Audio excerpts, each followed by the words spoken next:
ప్రభుత్వం అధికారంలోకి వచ్చాక సంవత్సర కాలం అవుతున్నా ప్రజలకు ఇచ్చిన హామీలని నెరవేర్చకుండా ఈరోజు రెడ్ బుక్ రాజ్యాంగం అంటూ కక్ష సాధింపు చర్యలకు మాత్రమే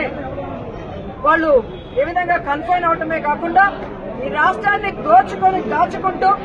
ఇంకా ఈ రాష్ట్రాన్ని అప్పుల్లో ముంచేస్తుంటే ఈ రాష్ట్రాన్ని కాపాడుకోవాలి, ఈ రాష్ట్ర ప్రజలకి అండగా ఉండాల్సిన బాధ్యత ప్రజా పార్టీ అయిన వైఎస్ఆర్ కాంగ్రెస్ పార్టీకి ఉంది. కాబట్టి ప్రజల తరఫున ఈ రోజు ఏదైతే ఈ కూటమి ప్రభుత్వం ప్రజలకి వెన్నుపోటు పొడిచి సంవత్సరం అవుతుందో ఈ జూన్ 4ని వెన్నుపోటు దినంగా మా నాయకుడు జగన్మోహన్ రెడ్డి గారు అనౌన్స్ చేయడమే కాకుండా ఈరోజు రాష్ట్ర వ్యాప్తంగా ప్రజలకి అండగా ర్యాలీలు చేసి అఫీషియల్స్ కి మెమరాండం ఇచ్చి